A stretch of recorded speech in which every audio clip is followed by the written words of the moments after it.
Olá, estudante, tudo bem? Aqui é o professor Rodrigo. Eu estou gravando essa aula de casa, né, home office, tendo em vista que as nossas aulas foram suspensas, a faculdade agiu bem em suspendê-las, mantendo-nos em segurança, e não é por isso que nós não vamos deixar de ter aula. Agora são 21 horas e 40 minutos do dia 17 de março de 2020. Todo mundo com medo da epidemia, na verdade da pandemia, né? É uma coisa muito séria e é esse o objetivo de nossa aula, o objeto principal de nossa aula.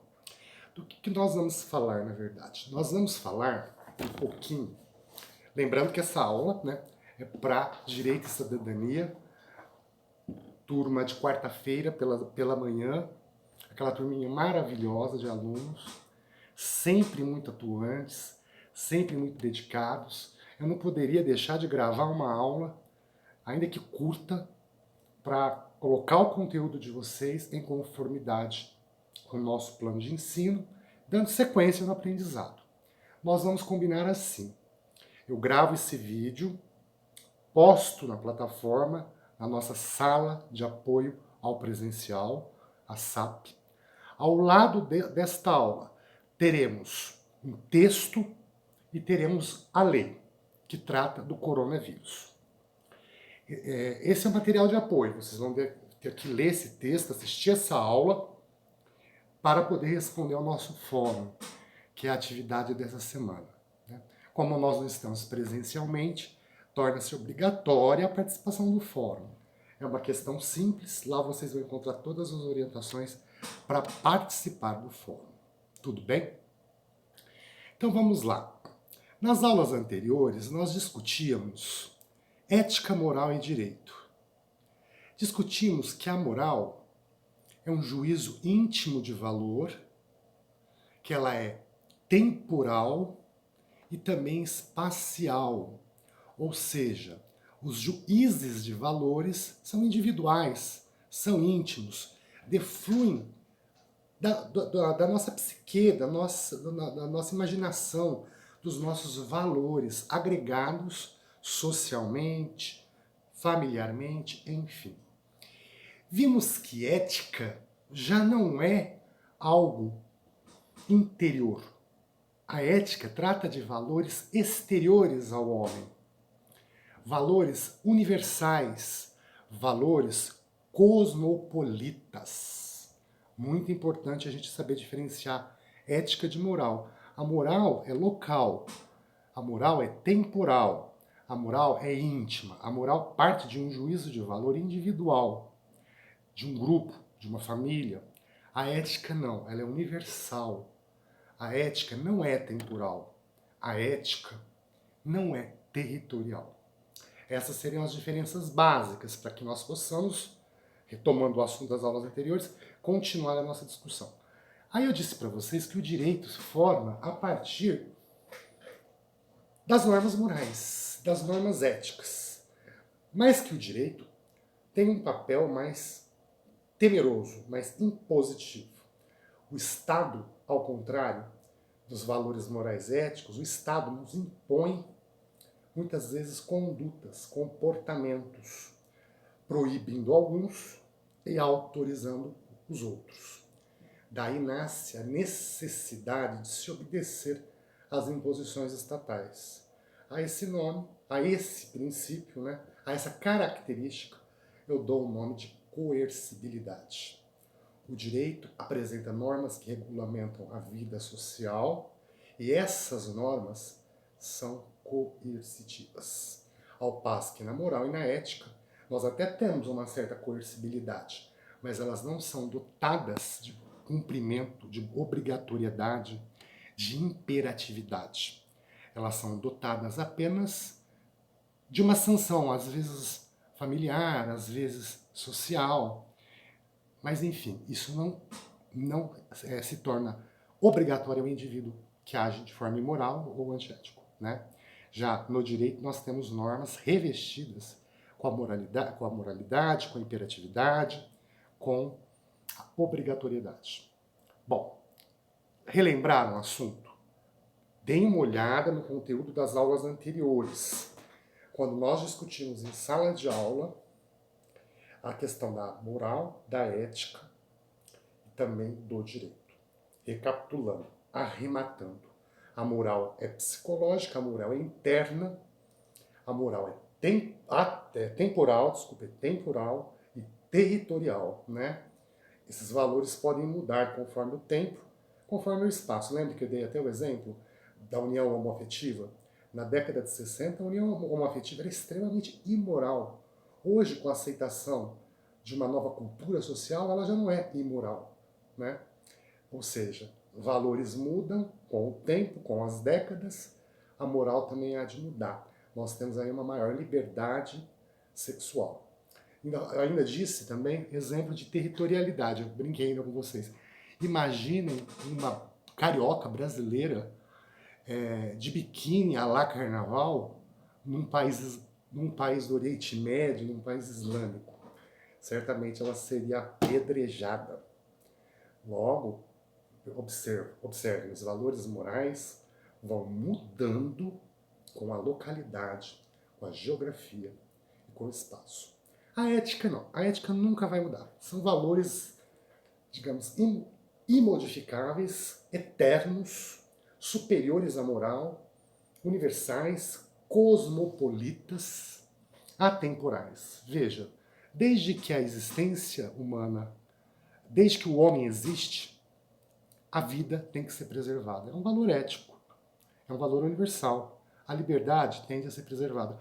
Tanto que se você prender alguém aqui, prender alguém nos Estados Unidos e prender alguém na China, nos 3 lugares a tendência é que o presidiário deixe, fuja, tente a liberdade. Porque são valores ligados à nossa existência, valores ligados universalmente a todo ser humano. A ética não modifica. A ética, ela é uma ciência externa ao homem, cujos valores são muitas vezes essenciais à própria vida humana, à própria dignidade da pessoa humana. O direito, como síntese do que é moral e ético, impõe coercibilidade. O que é isso? Torna de cumprimento obrigatório suas normas. Todas as normas de direito têm cumprimento obrigatório. É essa a diferença, então, de moral, ética e direito. Continuando, né? Eu queria agora relacionar um tema atualíssimo com esses valores morais, éticos e jurídicos. É a grave pandemia do coronavírus. Vamos analisar alguns dados que eu levantei para vocês, eu estou com eles aqui, isso vai estar na SAP de vocês. Eu gostaria que vocês acompanhassem o que eu vou dizer, não precisam anotar nada agora, porque vai estar tudo lá para vocês, e só reflitam comigo. Em primeiro lugar, o Covid-19 é uma doença extremamente contagiosa, provocada pelo coronavírus 2, né? Aquela mutação do antigo coronavírus. Né? Ela surgiu no final de 2019 na China. Imaginem, em dezembro de 2019, na verdade, ela surgiu na China e já afetou 100 países, já se confirmaram 113 mil casos e já temos um cenário de 4 mil mortes. Ou seja, uma epidemia, não é mais epidemia, é pandemia, né? Porque ela já atingiu todos os países, fronteiras. É uma pandemia perigosíssima, letal, que se não tratada adequadamente, se não prevenida a sua propagação, a propagação do vírus, o que acontece? Muitas pessoas adoecem e não temos leitos nas UTIs suficientes para tratar essas pessoas. O coronavírus, numa fase mais avançada, ele causa uma pneumonia viral que requer intubação do paciente. Ou seja, o paciente não consegue respirar se não for artificialmente. E isto, normalmente, em todo paciente, quase todo paciente que vai para a UTI tem que ser intubado. E ele não consegue muitas vezes leito. porque a epidemia espalha rapidamente, está se espalhando exponencialmente, e a saúde talvez não tenha recursos para tratar todo mundo. Na Itália, hoje, eu li uma manchete dizendo que a prioridade é tratar os jovens. Os maiores de 80 anos já não são prioridade, porque a maior parte tem morrido, então eles vão tentar salvar aqueles que ainda existe possibilidade de sobreviver. Imaginem que drama, que coisa mais triste. Eu aproveito até para dizer para você, meu aluno, se cuida. Fique em casa, assista a sua aula por aqui. O ensino virtual é uma realidade, vocês vão se habituando a ele. E claro, isso aqui é uma excepcionalidade. A aula de vocês volta para o presencial logo mais, assim que normalizar essa situação horrorosa que tem sido noticiada assim diariamente nas redes sociais, na televisão, enfim. Eu queria primeiro dizer o seguinte: você, gerenciando uma empresa, você gerenciando o RH da sua empresa, precisa, junto com a equipe da empresa, traçar boas práticas empresariais para evitar futuramente ações trabalhistas. Repito, a empresa está funcionando normalmente, ela não paralisou. Ninguém vai trabalhar em casa. Né? É necessário que o empregado esteja no ambiente de trabalho.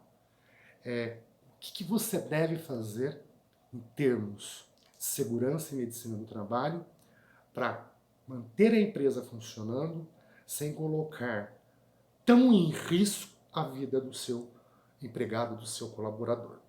Então, a OMS divulgou um manual de boas práticas, né, para que todo trabalhador seja tratado dignamente no local de trabalho nessa época de pandemia.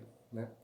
Eu vou passar para vocês algumas coisas que no seu ambiente de trabalho hoje tem que ter e futuramente o da sua empresa, aquela que você estiver gerenciando, também deveria adotar.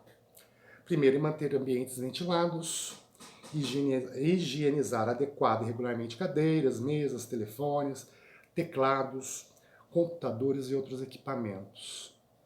Não compartilhar objetos pessoais, disponibilizar lenços descartáveis em diversos locais, né, para a higiene nasal, distribuir dispensadores de álcool e elaborar um material visual de conscientização ao empregado. Né? Então essas medidas têm sido recomendadas pela Organização Mundial da Saúde. Faz parte de uma proteção ao trabalhador, uma proteção ao seu funcionário, da sua empresa.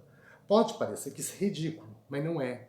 Porque se o teu trabalhador lá na frente contrair corona, em razão da corona, adquirir alguma enfermidade, uma sequela, por exemplo, sequela pulmonar, a mídia tem falando, os pacientes que tiveram a instalação do vírus no pulmão perdem aí até 30% da capacidade pulmonar. Digamos que você não tomar essas medidas e um funcionário seu adquiriu corona. Sabe o que vai acontecer lá na frente? Quando ele se reabilitar, ou pelo menos, né, sobreviver à pandemia, ele vai te processar. E vai pedir altíssimos valores a título de danos, não diria nem morais, mas danos existenciais. O que são danos? O que é o dano existencial? É aquele que está além do moral. A moral vai afetar a moralidade da pessoa. Eu ofendi um empregado, falei que ele era inútil, aquelas coisas de empregado e empregador. Né? Eu destratei na frente de várias pessoas um funcionário. Isso é dano moral. E quando eu comprometo a vida, a dignidade do meu funcionário, já é uma outra forma de dano. É o chamado dano existencial. Exemplo clássico. Você está dirigindo, quando na verdade um caminhão vem, corta sua frente e você sofre um acidente. É levado para um hospital e toma transfusão de sangue. O sangue era contaminado pelo vírus HIV. Comprometeu sua vida? Comprometeu sua qualidade de vida? É claro. Você vai passar o resto da vida tendo que tomar um coquetel. Essa pessoa, né, que provocou o acidente pode ser penalizada civilmente através desse instituto do dano existencial. Então, caro aluno, caro estudante, não deixe, né, de aprender o seguinte: As medidas de segurança do trabalhador são muito importantes nessa época de coronavírus. A qualquer época elas são importantes, mas nessa época tem despontado uma pandemia que tem sido grosseiramente rebatida na imprensa. Tem sido fatalmente a pior doença de todas as décadas. Eu não sei se ela se equipara a AIDS, mas o noticiário tem dado tanta vazão à discussão que o seu empregado, o seu funcionário, sabe muito bem onde pegar. Então, sejamos honestos e transparentes com o trabalhador. Isso é uma questão de ética, é uma questão de senso humano, é uma questão de amor ao próximo. Não faça para ele aquilo que você não quisesse que fosse feito com você. Dê a ele condições de trabalho digno. Siga, então, a sua empresa, no caso, deveria seguir essas recomendações da OIT, dentre outras. Só para informar vocês, quer ver? A empresa não basta disponibilizar algo, tem que disponibilizar estrategicamente os frascos de álcool, né? Esses frascos não podem ficar escondidos, eles têm que ser colocados em locais estratégicos, onde o funcionário tem acesso, né? As mesas devem ser higienizadas, o teclado deve ser higienizado, enfim, tem uma série de medidas que vocês vão encontrar lá na SAP, né? Que a sua empresa, né? Essa proposta que você está gerindo já é uma empresa, a sua empresa deve adotar. Usar ar-condicionado nesse momento é uma péssima ideia, porque o ar-condicionado refrigera o ambiente, mas não permite a troca do oxigênio, né? Não permite, digamos assim, a ventilação natural. E sem ventilação natural, o vírus vai ficar lá na sala com vocês, com o seu funcionário. Então é uma ideia também dessas recomendações da OMS. Manter os ambientes arejados, manter os ambientes livres do ar-condicionado. Usem máscaras, tá? Principalmente aqueles funcionários que fazem o manuseio dos alimentos. Eles precisam usar máscaras. Por que precisam usar máscaras? Porque qualquer gotícula de saliva que caia na mão dele vai contaminar. Ele está manuseando o alimento, o vírus pega no alimento e esparrama para a empresa inteira. Então é obrigatório que ele use máscara, avental, luvas, enfim. Todo cuidado é pouco. Alguns estudos indicam que a luva só pode ser usada por 2 ou 3 horas, e se você tocar na luva, você tem que trocar a luva, tá? Seja como for, quem tem que fornecer a luva e o álcool para o empregado é o empregador, é a empresa, tá? Não é o funcionário que tem que levar o álcool e a máscara.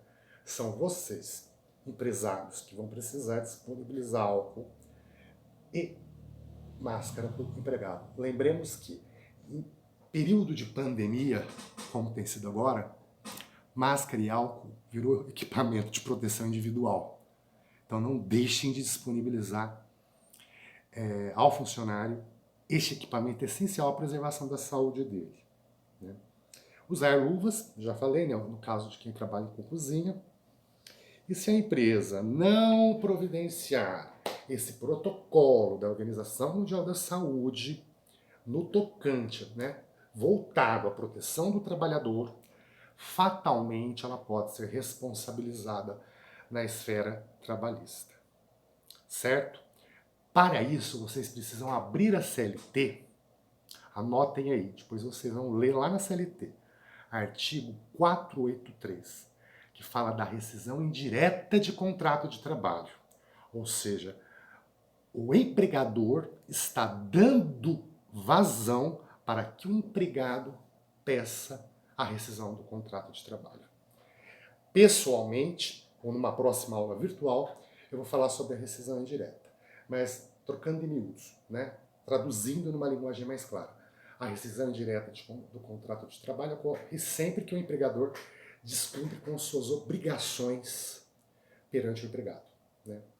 E se ele descumpre, o empregado pode dar, empregado, pode dar justa causa ao empregador.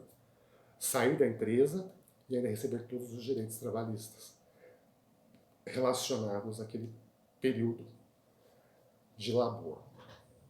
Então veja, melhor prevenir o seu empregado, melhor proteger o seu empregado, melhor dar a ele condições dignas de trabalho do que você sofrer um processo de rescisão indireta de contrato de trabalho, ter que indenizar, né, o empregado que fatalmente adquiriu o vírus no ambiente de trabalho, que não havia condições de segurança no ambiente de trabalho, ele ficou exposto demasiadamente, e ainda ter que indenizá-lo, né, talvez até o resto da vida, porque se incapacitar a parte pulmonar, você vai ter que pagar uma pensão ainda para o seu empregado.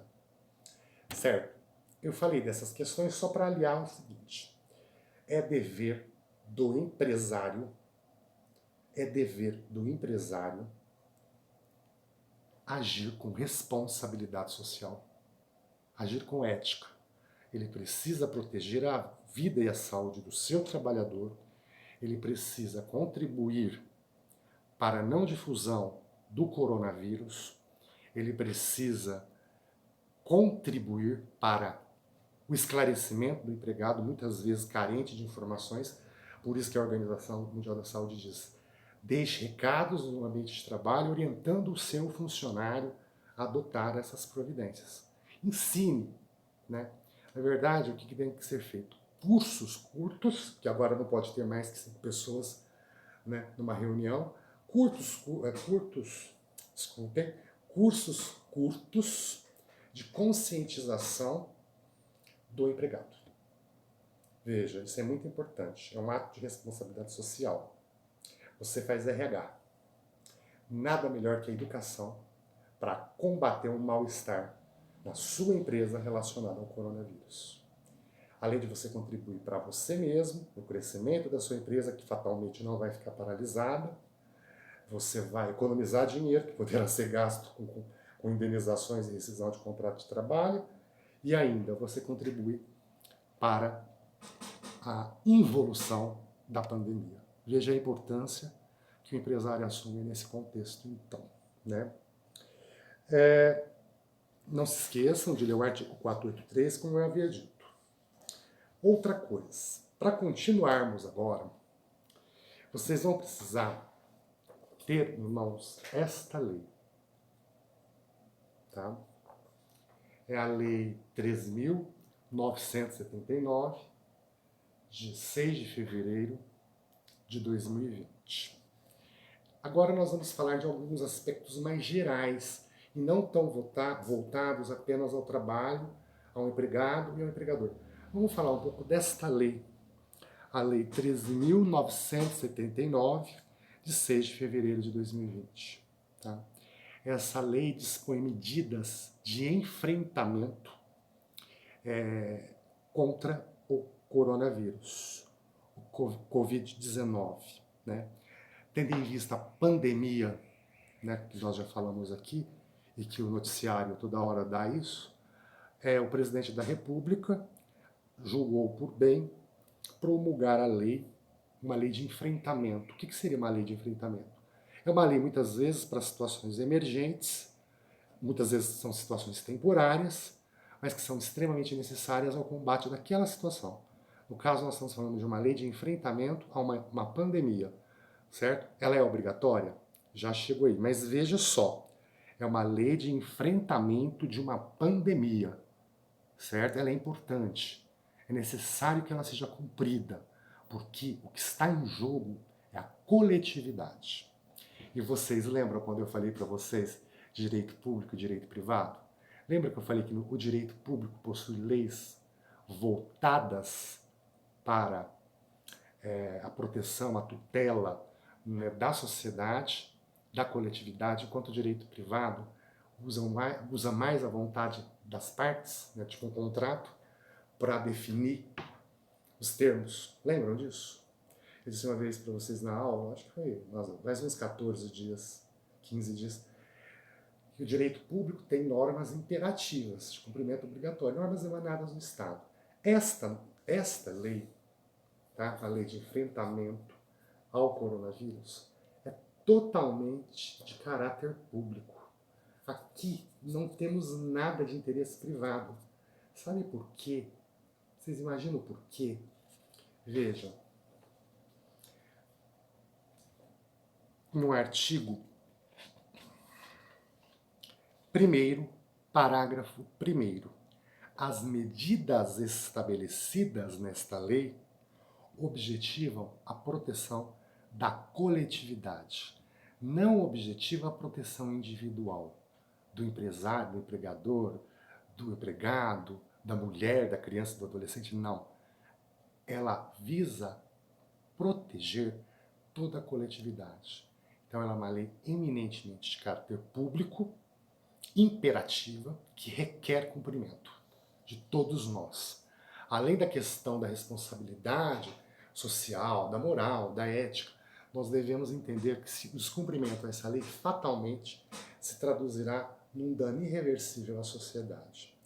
Vejamos aqui, né, o que a lei faz. A lei vai propor medidas, o que a lei trabalha? A lei vai propor medidas de isolamento, quarentena, para pacientes que tenham sinais sugestivos da infecção por coronavírus. Então, se você pegar o artigo 2º, ele vai definir o que é isolamento, ele vai definir o que é quarentena, né? O isolamento é a separação total do doente, né? De pertences do doente, de bagagens, ou um meio de transportes, né? Na verdade, a separação, o isolamento de mercadorias. O isolamento é pegar a pessoa ou a coisa potencialmente contaminada e isolá-la, deixá-la separada da sociedade, para que não prolifere o vírus. O isolamento é a medida que vem sendo adotada pelo governo do Estado de São Paulo. Não saiam de casa. É uma medida de extrema necessidade, extremamente agressiva, mas é o isolamento. Não saiam de casa. A quarentena difere do isolamento. A quarentena é o seguinte: quando já detectada a doença, já detectada uma suspeita do coronavírus, a pessoa cumpre um prazo isolado para que ela possa se restabelecer e não transmitir o vírus a outras pessoas.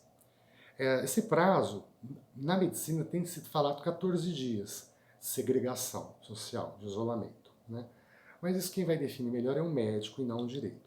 Seja como for, a lei prevê como medidas de enfrentamento ao coronavírus o isolamento e a quarentena, certo? Depois eu vou deixar a lei para vocês lá na SAP. Deem uma olhada no artigo 2º, inciso 1º e inciso 2º, que vocês vão entender direitinho, né, o que vem a ser isolamento e o que vem a ser quarentena. Repito, isolamento você coloca as pessoas dentro de casa para que não haja proliferação do vírus. Já na quarentena, a pessoa aparentemente contaminada cumpre um período médico para se restabelecer e não mais transmitir a doença. Certo.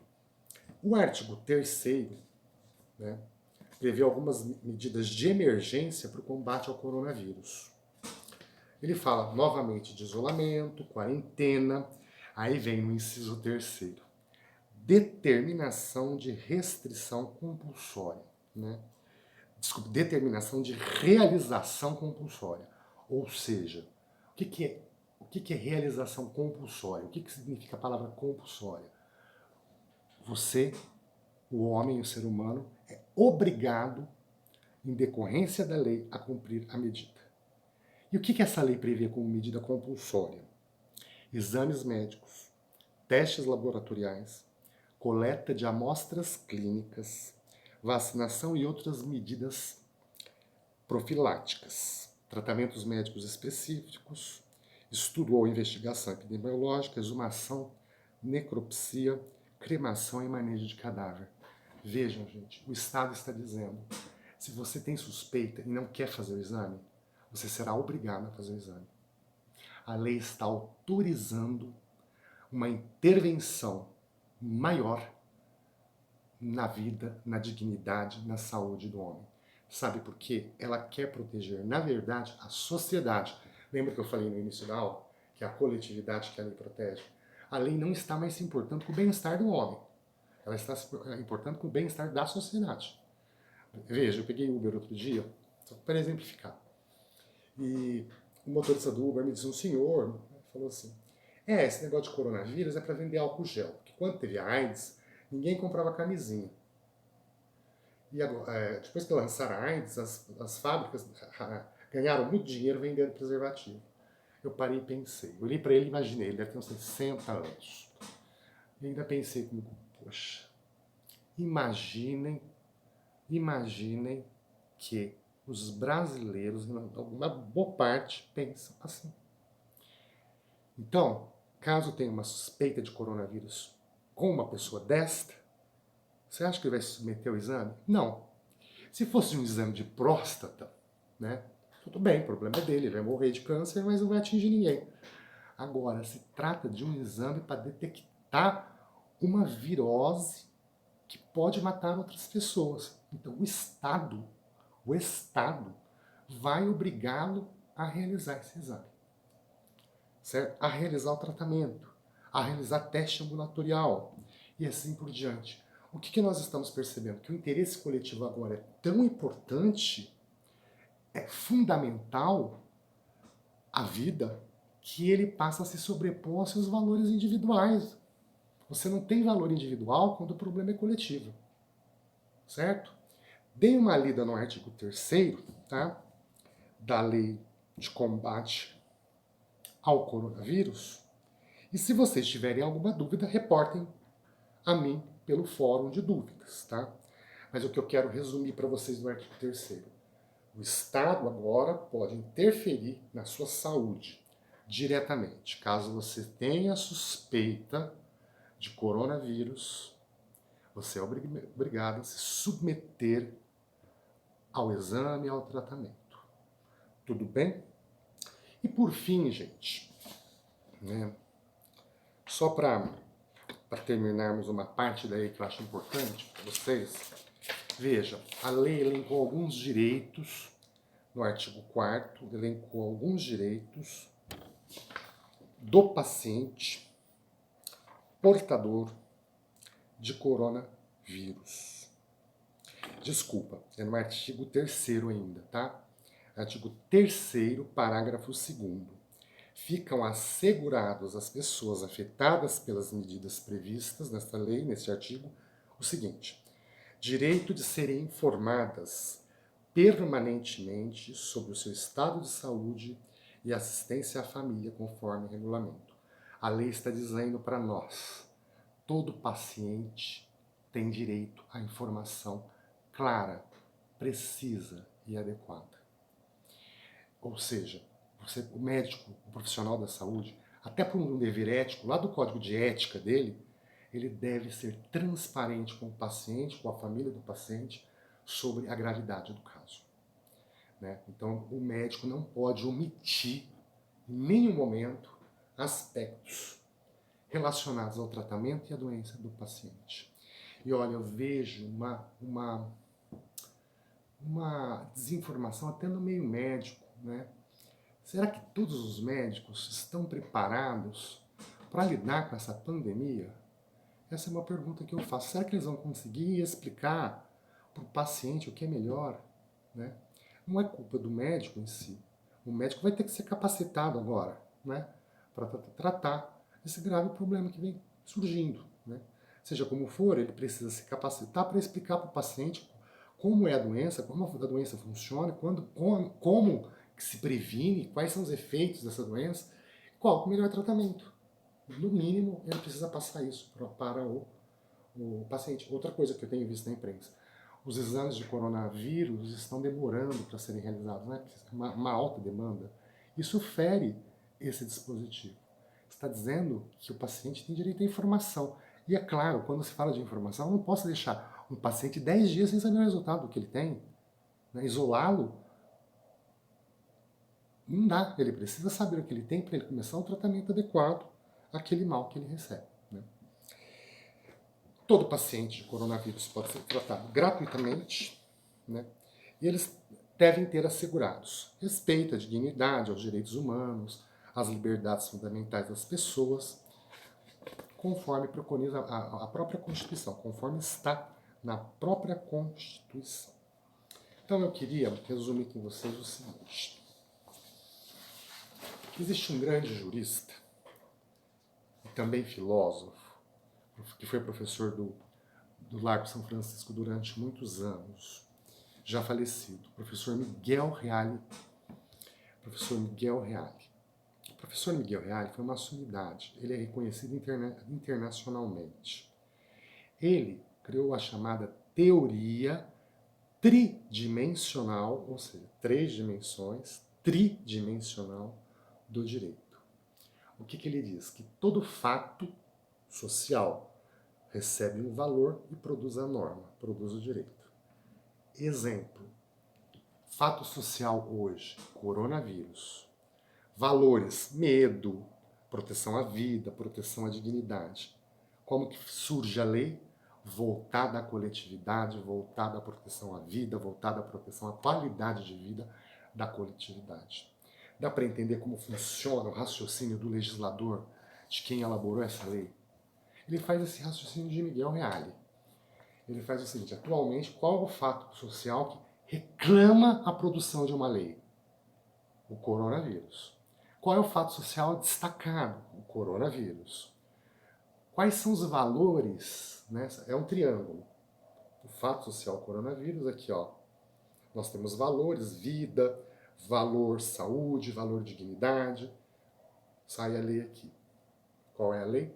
Proteção à vida, proteção à dignidade, ainda que para isso eu preciso interferir em valores íntimos, em convicções do paciente, colocando-o obrigatoriamente no tratamento. Também são previstas penalidades criminais aos pacientes que devem cumprir o isolamento, devem cumprir a quarentena e não cumprir. Tem lei já prevendo que isso é crime. É um crime de pena baixa, porém é crime. Imagine o seguinte, um paciente suspeito de coronavírus resolve não cumprir o isolamento, né? Não cumprir a quarentena. Sai, tem participação social como se nada estivesse acontecendo. Ele poderá ser punido criminalmente por isso. E não descarta o fato disso ser, né, também uma forma de lesão corporal, uma forma até de homicídio doloso. Ontem tivemos uma cena do presidente, que é suspeito de ter coronavírus, rompeu a quarentena, rompeu o isolamento e foi ter com a população. Não foi ontem, não foi domingo. Isso, de certa forma, é uma atitude criminosa, né? É uma atitude que não preserva a saúde, o bem-estar, a vida daquelas pessoas que estavam ali, expostas, né? Então nós precisamos pensar no seguinte, hoje, ser cidadão requer um esforço muito grande, porque nós estamos vivendo uma verdadeira calamidade. Cidadania hoje está voltada ao seu dever de cumprir a legislação que atualmente é necessária para toda a coletividade. Conseguiram concatenar? Nós estamos falando de uma matéria que trata direito e cidadania. O que é cidadania hoje, diante do que nós estamos discutindo? É o próprio dever que o homem tem de cumprir a lei que protege a ele, o homem, e a toda a coletividade da pandemia. Queridos alunos, foram quase 40 minutos de vídeo, 39 minutos e 25 segundos. Estou aqui. Eu vou postar esse vídeo para vocês. Me desculpem, tá? Porque eu estou gravando do meu celular mesmo, porque eu não estou na faculdade, eu estou na minha casa. Lá nós temos recursos melhores. Mas a próxima semana, eu ainda vou estar em casa. Nas próximas semanas, se ainda continuarmos com as aulas suspensas, eu vou para o laboratório, lá nós temos equipamento melhor. Eu espero que vocês tenham entendido E vamos concluir a aula dizendo o seguinte: moral, ética e direito são conceitos diferentes. Moral são valores internos, temporais e regionais. Ética são valores externos, universais e eternos.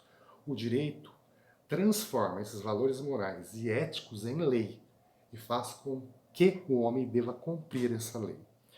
A exemplo, nós temos a lei de enfrentamento ao coronavírus, tá?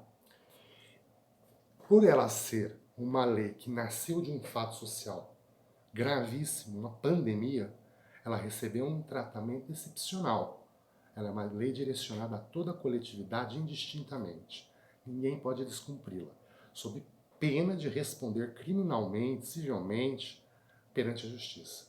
E é uma lei também que traz uma carga ética muito grande, uma carga humanitária muito grande. Como que se eu sou suspeito de ter coronavírus, eu vou numa baladinha, ou eu vou sentar com amigos para tomar café numa sala?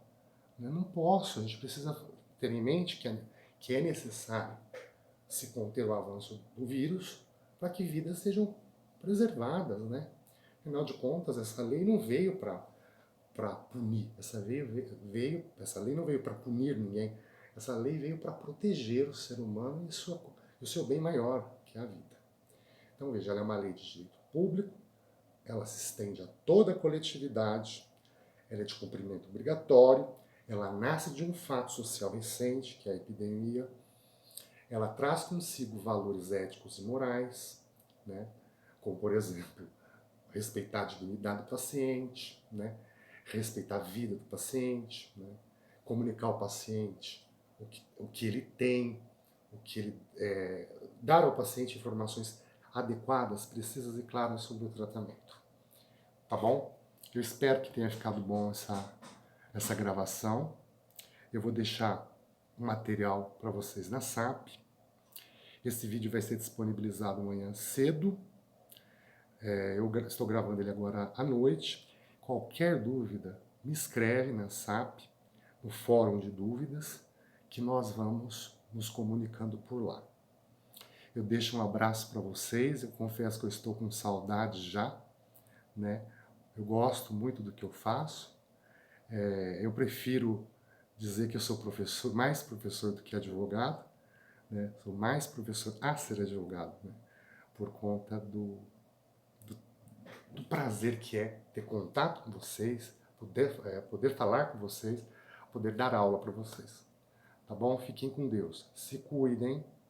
Isolamento, material de proteção, lavar as mãos, máscara. Lembre, você tem uma lei te protegendo. Um abraço, fiquem com Deus. Até a próxima.